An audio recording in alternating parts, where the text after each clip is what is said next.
how do you overcome a layoff and land your dream job?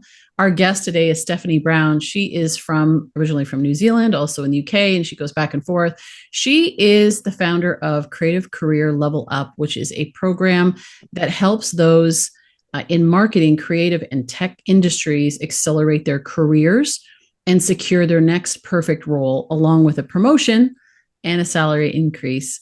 And what makes her coaching stand out is she has a proven system that she developed as a senior marketing executive at Nike and then later at Apple. And today we're going to talk about her journey, how she got fired and then she got another job and that was a whole lot better. And now she helps other people do that same thing. And so we're also going to talk about how she found her purpose and really rebuilt her confidence in that process. So Stephanie, welcome to the Leaders Transformation. We're glad you're here. Thank you, Nicole. It's great to be here. It is a pleasure. We were talking like how many months ago? I don't know, but we finally are here. Yay. And I want to do also a shout out to Oscar Hamilton. They're amazing. They send us amazing guests like you. And we just want to do a shout out to them. So thank you for the introduction. Without you, Absolutely. this podcast wouldn't be what it is. All the amazing booking agents. It's just awesome. So you get to meet the coolest people. But We love that. yeah, yeah. So tell us a little bit more about what you do, and in particular in 2025, why it's so important right now, what you're teaching. Yeah, so I've spent my whole career working in marketing in the creative industry, and now I work with people in those industries and the tech industries to help them find what we call your next perfect role. And we say your next perfect role instead of dream job because I hate the word dream job, although I do use it sometimes. That people get really, I think dream job carries a lot of heaviness. It's like, oh, but what if I don't know what my passion is and what's the dream? It's just quite a weighty phrase. So we say next perfect role because it's about helping people find what is right for them next at Mm. the point they are in their life, at the point they are in their career, understanding that our lives are different at different points, and we're going to need different things in our career at different points. Even 6 months ago versus today can be quite different. And so it's helping people understand where they're at right now and helping them find the thing that's right for them. And it's going to be different for everyone. That's why I don't talk about dream jobs, because people often will list out companies they want to work for and be like, those are the companies, without really understanding, well, are those companies right for you? And you Good mentioned I used point. to work for Yeah. Nike. I Yeah. loved working at Nike. I was there in my 20s. I loved it. I left when I was in my early 30s. It was wonderful. It was the best 8 years of my career. But I probably wouldn't enjoy it now in my 40s. I don't think I would enjoy it as much. I'm at a different stage of life. I'm looking for different things. And I also don't think it's the right environment for everybody. It's quite a competitive environment. I loved it. I loved the competitive environment. I loved sometimes being the dumbest person in the room because my colleagues were so amazing. But some people wouldn't enjoy that. Some people would find that really difficult. And so the reason that I feel really passionate about helping people find that next perfect role is because so many people are in jobs that they hate, and they're not necessarily toxic jobs. They're just not the right job for them right now at this moment in their life in terms of what they need. They're not the right environments for them. And the right environment for you might be a nightmare for someone else. So it's not about this company's toxic or not toxic, or this role's great or not great. It's like, what's right for you? So it starts with understanding yourself before you move forward. And I think so many people are in jobs that they're not happy in, and they aren't really aware that it's about who they are and what they need, not about the company. So you can leave, or you could start that process to start finding the right thing for you. And you could actually end up in a place where you wake up every day and you think, wow, this is awesome. I love what I do. I'm that annoying friend at the pub on a Friday night telling everyone how great my job is and how much I love it. Yeah. Well, and I love that you made that distinction because you're right. As you think about dream job, it's almost like something, it's the end game. It is a destination you arrive at, and then you're stuck there. So you better choose well. It's kind of like when people talk about life purpose, right? And they go like, what's my life purpose? What's my life purpose? And I always say that like your life purpose is to love God and love one another as yourself. Okay, there you go. You don't have to search for it anymore. Your assignment and how you love others, how you create value in the world and do what you do best, like that's going to change with seasons. And that's what you're talking about, that next perfect role and that next perfect role and the next perfect role. And you're not actually stopping anywhere and saying, this is it. This is what I'm going to do the rest of my life. Because then you stop growing. So Absolutely. it's a great, great Yeah, point. absolutely. And it changes for people. You could Yeah. be in a job today that you love, and then in a year from now, it might be completely wrong for you. And you have to know when's the time to keep moving forward, because things might change in your life. I say that about Nike, and probably not being, I don't know, I might still be working there today and still really love it. I don't know. But for me, I got to my early 30s and I thought, you know what, it's time to move into the next stage. And I still loved working at Nike. There was nothing wrong, nothing happened, but I just felt like my life was changing in terms of what I needed, probably more personally than professionally. And it felt like the right time to move into the next thing. And so even if something has been the dream job or the perfect role at one point, it doesn't mean that it'll stay that forever. And you've just got to be really aware of yourself and in touch with yourself to be able to know when to start making those moves. Okay, so I want to talk about you losing your job and then what happened there. But before we do that, we can, maybe this even ties in, I don't know, but talk about when you said you need to be aware, you need to know yourself and all that. I think there's a lot of people that don't know. You almost have gotten so lulled into the habit of the day to day of what they do, is that it's hard to go, oh, yeah, that's what I want to do. Right. So I'm not doing the thing that I love. And I'm super clear that this is what I want to do instead. That's not usually the case. And so when we talk about you need to know yourself, self-awareness, all of that, that's a process. So where does somebody start in that process to really even know what that is before they can even start searching it out? Yeah, that's a great question, Nicole, because I think people definitely get frustrated by this idea of, oh, how do I become more self-aware? How do I find my purpose? Things like that. Yes, I'm aware that I'm frustrated right now. That's what I'm aware Yeah, of. yeah. I'm self-aware that I'm annoyed. Yeah. Yeah.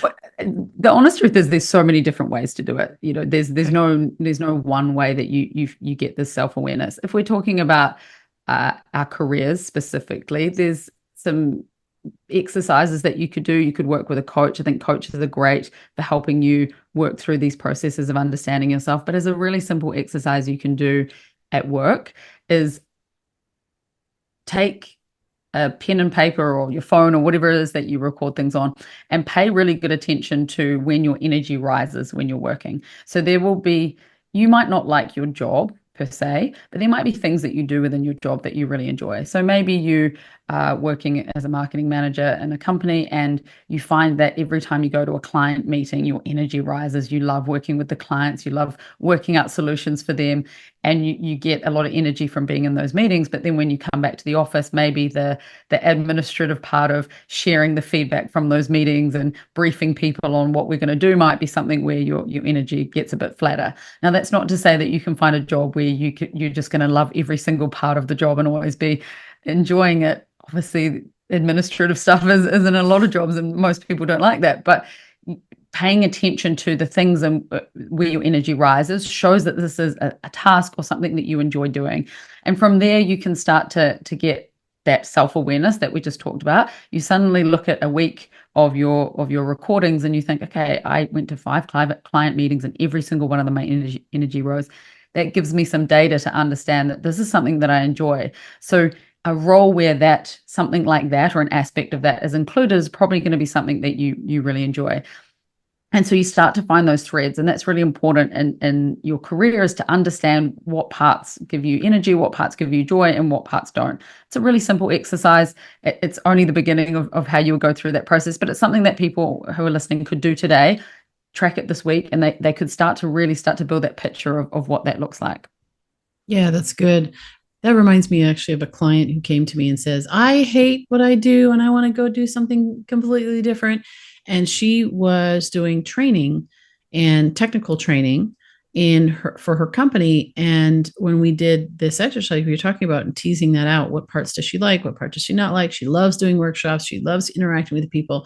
She just absolutely did not. She was like, I don't want to do this. It was like, well, is it that you don't want to train, or is it that you don't want to train on that particular subject because you're not interested in it or you're over it or whatever?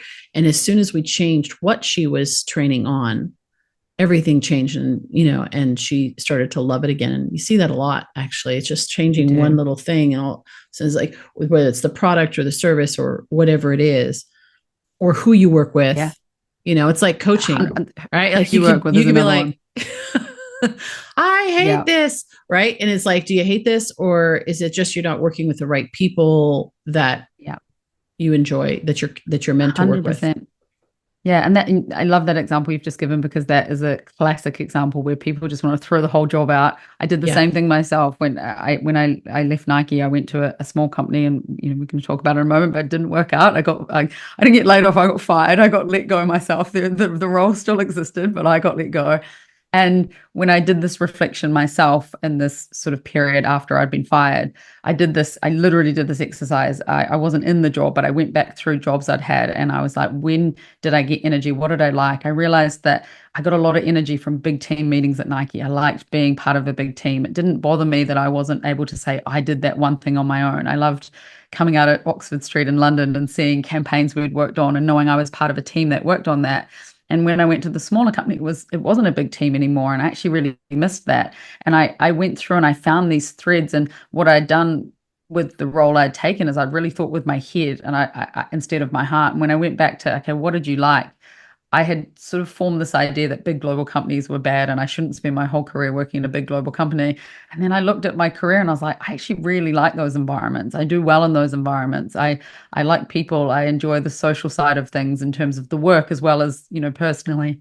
And I don't know why I've suddenly vilified big global companies. Maybe I was just listening to other people a bit too much. And I was like, what? I'm going to go back into a big global corporation. I do well in American corporate environments. That's what I grew up in. And so going to Apple was the perfect fit for me. I interviewed with some of the other big tech companies as well, but I ended up at Apple, and it was the perfect fit for me. And when I got there, honestly, the first week, I was like, this is the moment I walked into that office. Even when in the interview process, I met so many colleagues. I just knew, and it just felt right. And it was because I knew myself well enough to know it was the right place. And I never doubted it any day that I was there. But it's because I'd done the work before I got there. If I hadn't done that work, I might have gone into those interviews with Apple thinking, oh, maybe I shouldn't be working in a big global corporate. Maybe this isn't right for me. But because I'd done the work to realize the environments that I do well in, I was able to really pinpoint, hey, these are the right types of companies, of which Apple was one of the types of companies that I thought I'd do well in. And it was right because I had that self-awareness before I started the job hunt process. Yeah, well, there's a lot of people that are promoting entrepreneurship, and I'm an entrepreneur, been an entrepreneur my whole life. I love being an entrepreneur and business owner. And, at the same time, some people are entrepreneurs and want to go out and create their own thing. And some people are intrapreneurs and love working within a system. And I think, yeah, sometimes that has been vilified because it's like, oh, you don't want to do that. You want to go do your own thing. And then you've got people that are like, I want to start my own business. And they don't want to start their own business, but they think they need to. Like, they've so convinced themselves. And I've had clients where it's like, yeah, I don't know that this is the right thing for you because it takes risk. It takes a lot of energy. You got to put it out there.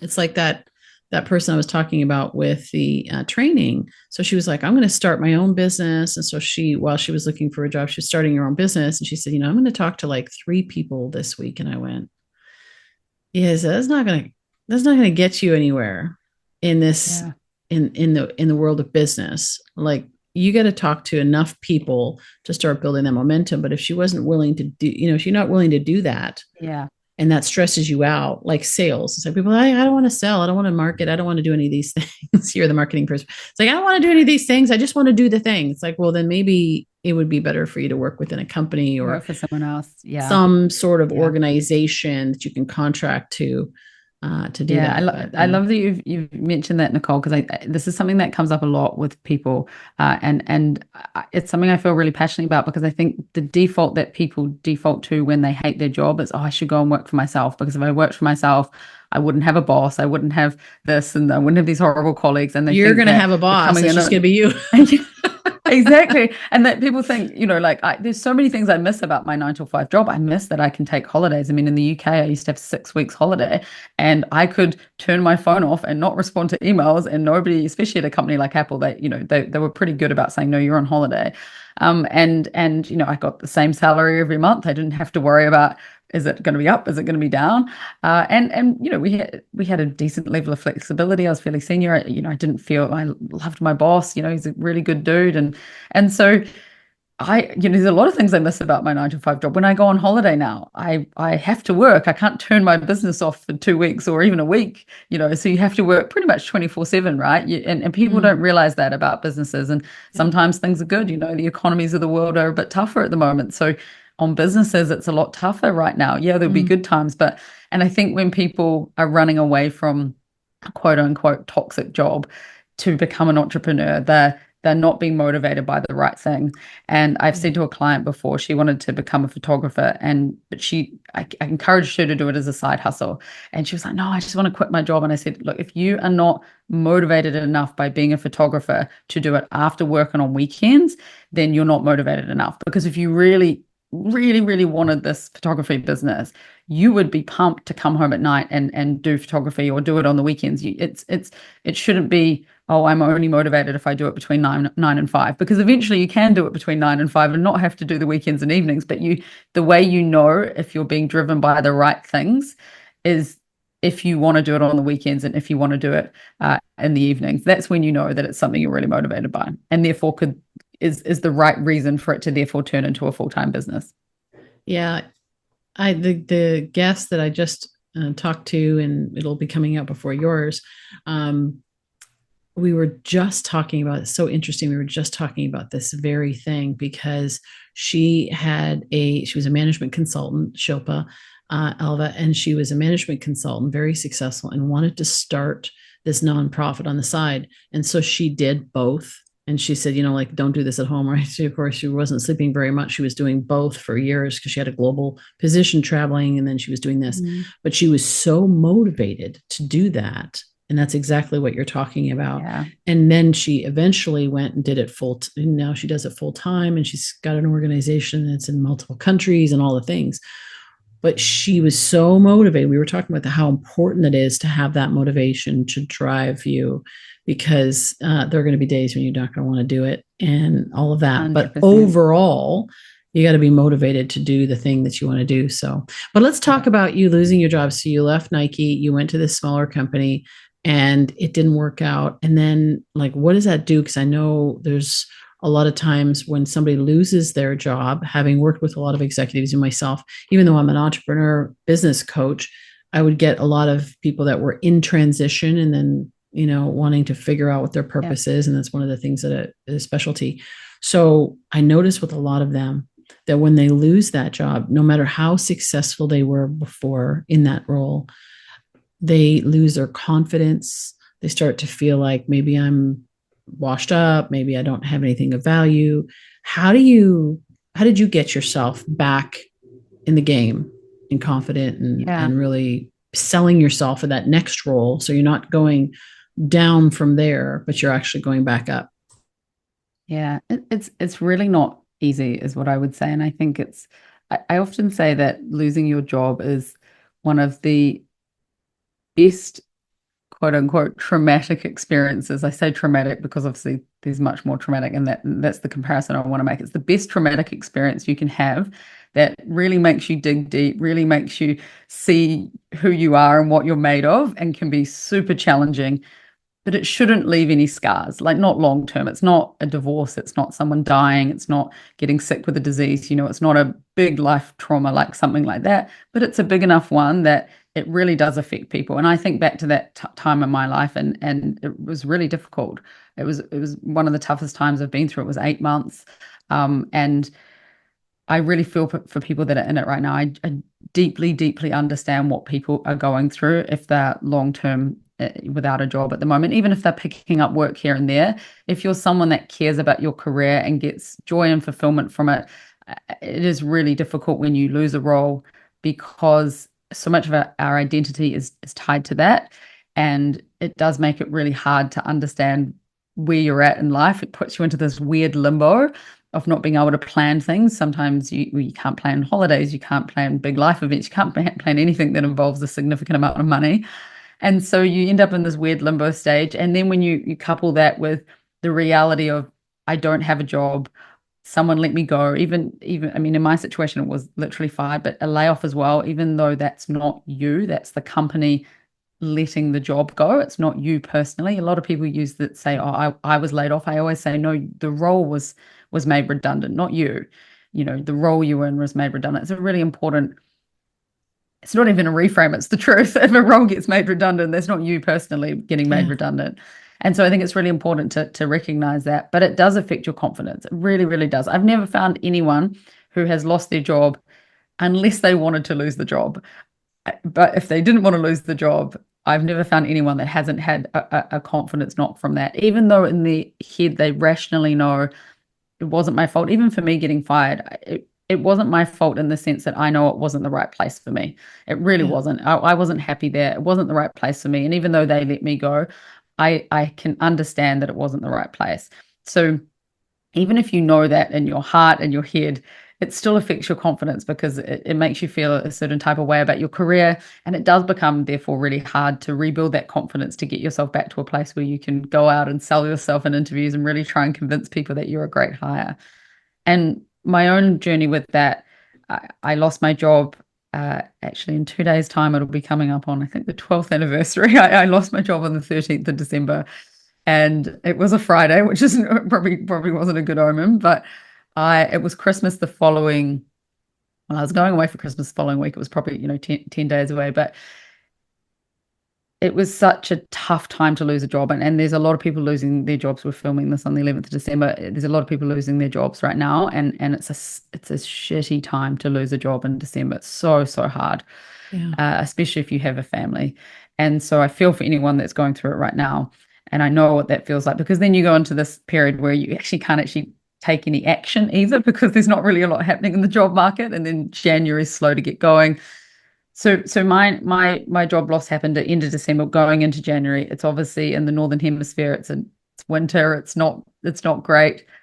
And I know in hindsight, I got the job at Apple in July of that year and started in August. I know that first half of the year, the first 3 months, if I'd had the Apple interview then, if it had come up then, I don't think I would have got the job, because I wasn't mentally and emotionally in a place to be able to go on and sell myself. By the time I got to July, I brought myself back to life a little bit, and I was more confident than I was had that opportunity come up earlier in the year. And some of the things that I did as practical tips for anyone that's going through this, I think you have to really sit with the experience of what's just happened. I think you have to be really honest with yourself about why it happened, what you could have changed, especially in my situation. Maybe if you've been laid off, there's not a lot you could have changed. But in my situation, I was let go myself. And so I really had to be honest with myself about why I ended up in that situation, why it wasn't the right place. Some of those things I talked about becoming more self-aware. And then I really had to reframe the situation for myself, for no one else apart from myself. Honestly, I knew that mentally I had to get myself into a place where I was okay with what had happened. I'd let that go and I could move forward. That's not to say that happens overnight, but I had to start that process, because I knew that I wasn't going to be great in interviews if I was in the state that I was in January and February of that year. And so one of the big things I did was I literally reframed the situation. I wrote down what had happened, and I wrote a story about why it happened in a positive way. So I wrote a story about, it was the right thing to do to leave Nike. It was time for you to leave Nike, and this is going to be the opportunity that got you out of Nike. It felt like a great opportunity at the time. It was a really big, beautiful, shiny, exciting job, and you needed a big, shiny, exciting job to get you to leave Nike, because you were in a wonderful comfort zone that you probably would never have left if someone hadn't enticed you away with a beautiful, shiny job. And that shiny job didn't turn out to be the right thing, but that doesn't mean it wasn't the right thing to leave. And now we're out there and we've been given this fantastic opportunity to see what else is out in the market. You've got amazing skills. And this was the story I wrote. I wrote all of this down on a piece of paper, and then I recorded it on my phone, and I used to listen to it in the morning. So it was literally my voice in my head telling myself this story. And the first few times I listened to it, the other voice in your head's like, this is all BS, like this is just a story you're telling yourself. But eventually your brain starts to believe it, and it becomes second nature. And I still kept listening to it, but I would listen to it and be like, yes, this is this is us. We're up today.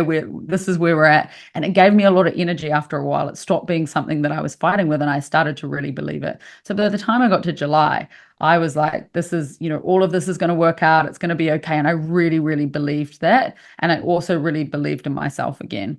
But that was one of the big things I did. And I did listen to that every single day. And I did notice my thoughts changing quite quickly, actually. After like a week or two of listening to it, I did notice my thoughts changing, but they were really solidified by the time we got to July, which is what I needed when that opportunity came up at Apple.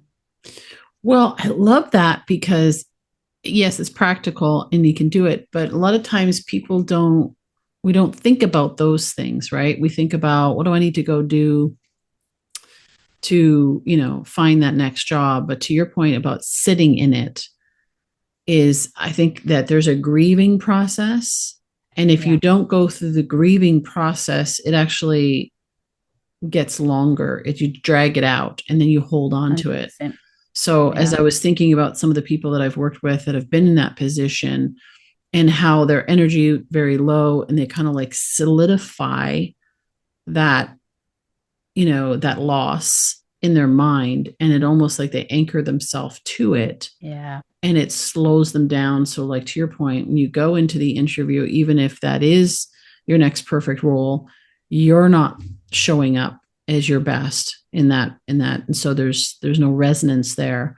That's like, that would be really, I mean, you talk about your subconscious mind. Subconscious mind doesn't know the difference between what's real or imagined. So whatever we tell it, whatever we tell it, it's going to believe.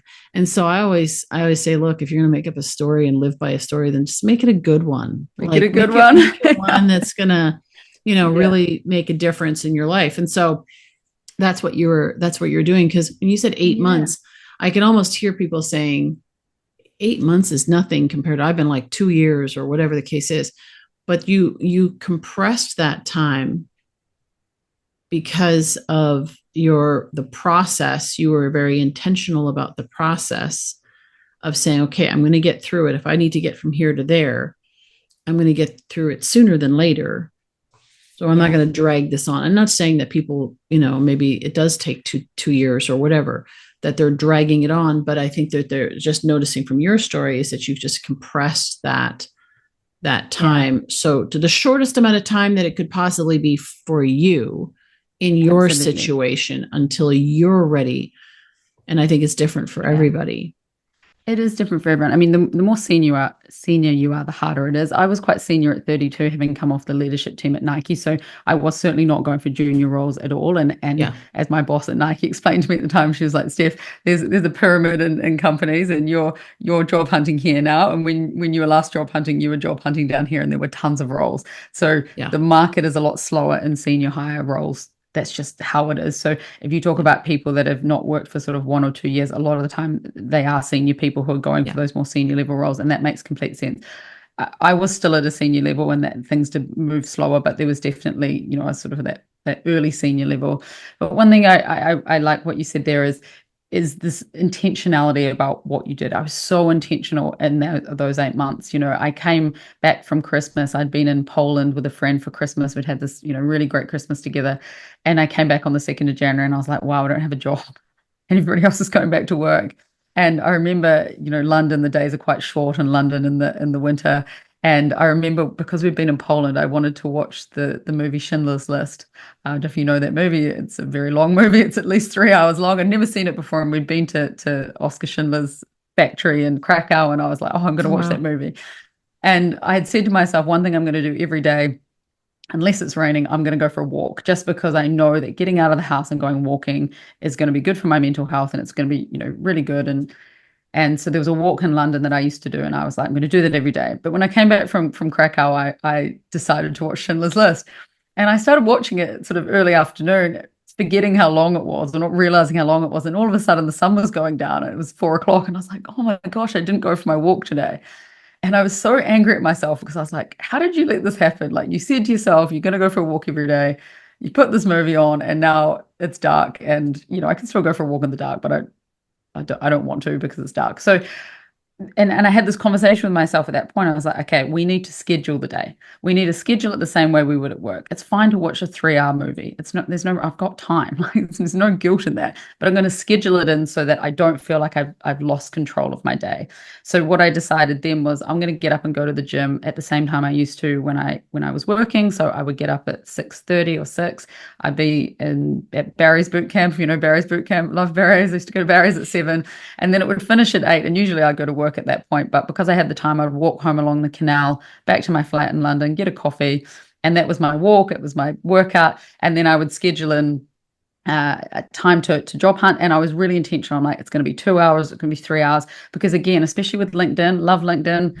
Don't have many bad things to say about it, but it's still a social network. So if you jump on LinkedIn and you think that's job hunting by scrolling on LinkedIn, you can easily lose 8 hours of your day doing that. So I was very intentional. Like, okay, it's gonna be 3 hours of job hunting, and then maybe in the afternoon I'll go into central London, meet friends, whatever. But I scheduled everything in the same way I did when I was working. And the reason for that was because you've already lost so much control of your life by losing your job, but you can still control your days, and you can still schedule in 6 hours of Netflix and chill if you want, but scheduling it in will make you feel less guilty about doing it.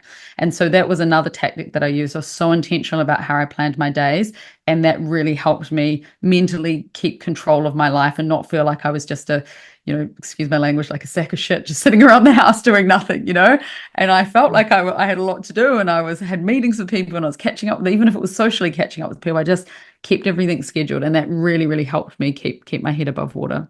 Mm. I love that. Well, and that's the discipline, right? In treating it almost like a job of getting a job, if that's what it is. So I love that. So what do you do to help? Like, you've got your book. So first of all, I'll do a little plug for your book called Fired: Why Losing Your Job is the best thing that can happen to you. I love I love that title. So reframe on that. And you've got your website, creativecareerlab.com. So if somebody's coming and they're saying, okay, Stephanie, so I've lost my job. I need to get I want to get that next perfect role for me. How do you work with them? Is it coaching? Is it a program that they walk through to job search? Unpack that a little bit for us. Yeah. Yeah, absolutely. So definitely read the book if you're not working right now. It's a very low barrier to entry of getting into my head of what I went through then. And I'll be honest, I wrote it more for cathartic reasons, but it's very practical. And some of the things I've talked about on this podcast in terms of scheduling your day and things like that are all included in there. So it's exactly what I did to help me get through that time period. And if you're going through something similar, honestly, it's everything that I went through that I've shared genuinely to help other people, because I found it such a tough time myself. So if it helps someone, I love to hear that. And if you do buy it and it does help you, please let me know. I'm on LinkedIn, and please drop me a note, because I love hearing that. In terms of the program that I run, so I have a program called the Creative Career Level Up as part of my business, Creative Career Lab. And I wanted to design a program not just for people that had lost their job, but for people either, in jobs, thinking about the next step, or not happy in their job and thinking, I need to get out of here, or people that aren't working at the moment, of which right now there is a lot of people in my program who are not working. But it's not just for people who have lost their job, it is for people also in jobs. But the underlying point of the program is to be quite intentional about the next move that you make. So there's a 3-step process that we take people through. The first part is a deep introspective look at who you are, what you are looking for in this next stage of your career, what motivates you, what drives you, what your personality is. So really understanding you and doing that self-awareness piece and taking people on through that process. And then the second piece of that is we then overlay the introspective work with our understanding of the creative industry or the tech industry, depending on which one you're in. And we put together an actionable plan that you can actually start going out and taking action on. Because most people, when they job hunt, they sit on LinkedIn. As I said, it's a social network. It can suck you into the vortex of it, the same as any other social network. Most people just sit on LinkedIn firing stuff off, easy applying here and there. They've got no thinking, no strategy behind what they're doing. And as marketeers, no one would launch a marketing campaign without a plan up front, and yet everybody launches their job hunt without a plan. And so the introspective work we do in that second phase, putting the plan together, gives you something that you can work from, and it allows you to just be a lot more strategic, considered, intentional with that next move.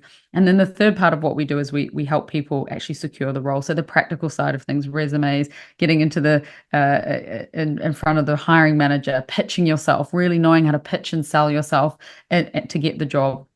And it starts with having this plan, and everybody's plan looks different, because some people, as I say, are not working, and their plan will be different. We usually have a bit of a two-track for people who are not working, because there's an urgency on getting a role. But as I know from being let go myself, it also creates a situation where you're like, do you know what? I really want to, shoot my shot and go for something great. I've had this horrible experience. I want my next role to be amazing. So therefore, we look at it as a two-track. We look at, okay, is there something immediately we can get you into, but can we also help you plan a little bit more for the future? And if you're in a job, it's the same process. It's just your plan will look a lot different, because you're in a different situation to someone that's lost their job. But it works for both. But that foundational piece at the beginning, the understanding yourself, the self-awareness, and then putting a plan together, which is really important to have the plan so that you're not scrolling on LinkedIn all day, and then helping you to action that plan and secure the role is the sort of 3 steps that we take you on with the creative career level up. Awesome. And you mentioned LinkedIn a number of times. Do you find that is the best place to find your next perfect role, or is, like, what about some of these other platforms or recruiters? What do you recommend, or does that kind of depend on the person and the industry? Yeah, it really depends on the industry, the person. Even in the creative industry, the agency side of things, they use a lot more recruiters. On the client side, it's a lot more internal recruiters and a lot less external recruiters. Depends on your industry. Everybody's industry is different. There's definitely a lot more going direct to companies these days because of LinkedIn. So I know at companies I've worked at before, often as a hiring manager, we'll just send a profile like, this is the type of person we're looking for, and they'll go through LinkedIn and look for the type of background that we've said we're looking for. Even if we do advertise the role, they might still do that, and the HR teams will still go through LinkedIn and maybe send some messages to people who might be interested in interviewing. So there's lots of different ways that jobs come about these days, and LinkedIn has created that more direct connection. But there's definitely other places, and there's a lot of jobs that are not. It's not that they're not necessarily advertised. I think a lot of jobs are advertised, but they may already have a short list of people for that job already. And so things like networking, talking to hiring managers directly, all those kind of things help to make sure that you're aware of things that are going on in your industry before it gets put on LinkedIn or Indeed or one of those platforms. Yeah, what percentage do you think of jobs are actually secured? I've heard some statistics, but I'm not in the industry, so I don't know if those are accurate or not. But I've heard some statistics about the percentage that come through networking, right? Somebody knows somebody that works at that company and they put a good word in for you versus just cold. Do you happen to know that? I don't, and I've seen statistics as well. I think there's a statistic that Forbes put out years ago that people quote a lot, myself included, that 80% of jobs are not advertised. And I think I've thought about that stat because I could never find what they quantified that with. And I don't think that means necessarily the job didn't get advertised and it went to someone in someone's network, although I think that's part of the 80%. I actually think a lot of it is internal jobs being moved internally as well. I know, for example, in London, the brand director roles at Nike never get advertised because there's always a brand manager underneath that wants to take that role, so it just never gets advertised. So I think it includes numbers like that. But in terms of networking and knowing people at companies, you should be networking for sure. There's no better way to not just get yourself a job. And I think that's where people network probably in the wrong way. They network with the wrong intention. They network with the intention of, I really want Nicole to help me get a job at this company. Whereas if you network with the intention of building a relationship with someone and making it a mutually beneficial relationship, you come from a much more genuine place, and they may actually share with you something that's so much more important than finding you a job. They may share with you some information that you didn't know. They might share with you an industry or a type of role that you haven't thought about before. I had people share with me, actually, it's called a fractional CMO these days, a fractional roles where you sort of work a few days. Someone suggested that to me back in 20 13 when I lost my job. They said, why don't you try that? And no one even knew what that was back then. It's so funny hearing about it now because I'm like, oh, that's what Matt suggested to me, 10 years ago. And that was I explored it and it wasn't right for me, but I was like, that was such an interesting, I'd never heard of that. I'd never thought about that. I didn't know what equity was. I didn't know what startups did, and it was so helpful for me that he shared that piece of information. And so whilst that didn't lead me to become a fractional CMO, it was a great piece of information he gave me, and I got that from having a coffee with him. So he didn't necessarily get me a job, but he gave me this really interesting insight of something I hadn't considered. So if you go into these conversations just thinking, I'm here to build a relationship with someone, I'm not here to hassle them to get me a job. In fact, I'm not even going to mention jobs, because if they know you're not working, or if you say, look, I am actually job hunting at the moment, you don't need to ask them. If they want to help you, they'll offer. They will offer, and if they don't offer, then it means they don't want to help you, and therefore you haven't asked and it hasn't become awkward. But if you go in with that mutual intention of mutually helping each other, it's just a much better place to start. And then further down the line, even a week or two later, you can go back more candidly and say, hey, actually, I saw a role come up at your company. Would you be able to give me some advice on this? Is there anything that you can share with me? And again, you're not asking them to put you forward for the role, but if they want to, they will offer. So in these things, you don't have to be as candid as people think. People are very helpful, particularly if you're not working. People genuinely care about other people, is my point of view about the world, and people really do want to help each other if they can. And if they don't, just assume it's for a reason that is not nefarious, is not related to you, and don't hold it against them either, because it is a big ask sometimes when people put people forward at their own companies too. Yeah, it's a risk. It's a risk, and that, and with that, it's interesting because I know certain people have come to me and asked me and said, hey, can you put a good word in here? Could have won it. And sometimes, I love referring people to, others and stuff like that. So I'll do that. But sometimes I don't. And the reason why is because there's some stuff going on that they don't see. They got some blind spots, you know what I mean? And so it's actually, I think, on the flip side of that, being open to asking for feedback and being willing to create that safe space for somebody to be honest and saying, because I think most people are afraid and going, I don't know that I want to tell this person like what's really, like if you've lost a job and you've had multiple, it's like, there might be something to work on in terms of how you're showing up. Not necessarily you don't have the skills, but it could be that there's a way. A lot of times it's the soft skills, it's the relational skills that sometimes can create a challenge there.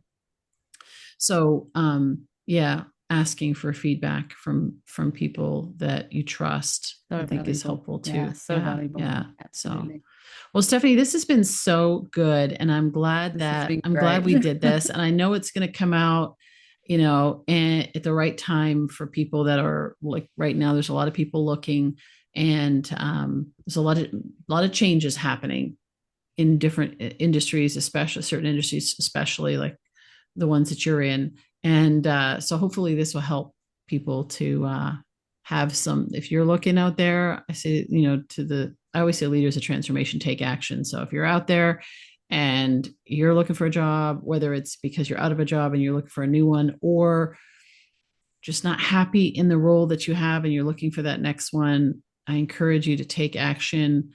Go get her book. Even if I'm going to say that even if you have a job, because you're probably going to learn some stuff in there about her thought process that might help you, even if you do have a job, and what you can learn, because we can always learn from each other's experiences. And then the website, creativecareerlab.com, go check out the work that Stephanie does, and set yourself up. So even if you are in a role right now, like that networking and connecting with people, do it now. Don't wait until you absolutely need it to go out there 100%. And go, oh my gosh, I need a job. Help me. That, you need to go and create the relationships, nurture the relationships, help somebody else. Help somebody else, and years ago in Toronto, somebody asked me, it's like, how do you get all these referrals? And it's like, I think the best way to get referrals is to give them. Not that I gave them for that reason, but I noticed something that happened. I was giving all these referrals out because I could, and I took an interest in helping people out. And then people started to naturally want to send me referrals without me even asking for them. And I Yeah, think there's a law of reciprocity that tends to kick in, even though I didn't have absolutely. that as the goal. So I encourage everyone to do that. Again, Stephanie, thank you for being here, and we'll make sure all the links are, of course, and your LinkedIn is in the show notes as well, so everybody can connect with you Yeah. there. Yeah, please come connect with me on LinkedIn. I'm very active on LinkedIn and on TikTok And as well. TikTok. I record Yes. my side of my coaching calls. So you never hear my clients talking, but you can see my answers to questions they give. So if you're job hunting right now and you can't, maybe you don't have the financial investment for a coach, come and follow my TikTok channel, because I do, you get to see me coaching, and you get to see a lot of good knowledge on there as well. So yeah, please Brilliant. do come and connect. I love that. I love that. Awesome. All right. Well, we'll have all this information in the show notes. Leaders of transformation, take action. So take action on something that you learned here today. And we'd love to hear how this has impacted you. So go on leadersoftransformation.com, follow us on social. We're all over social as well. We'd love to hear your stories, and join us next week for another episode of the Leaders of Transformation. Thanks for being here.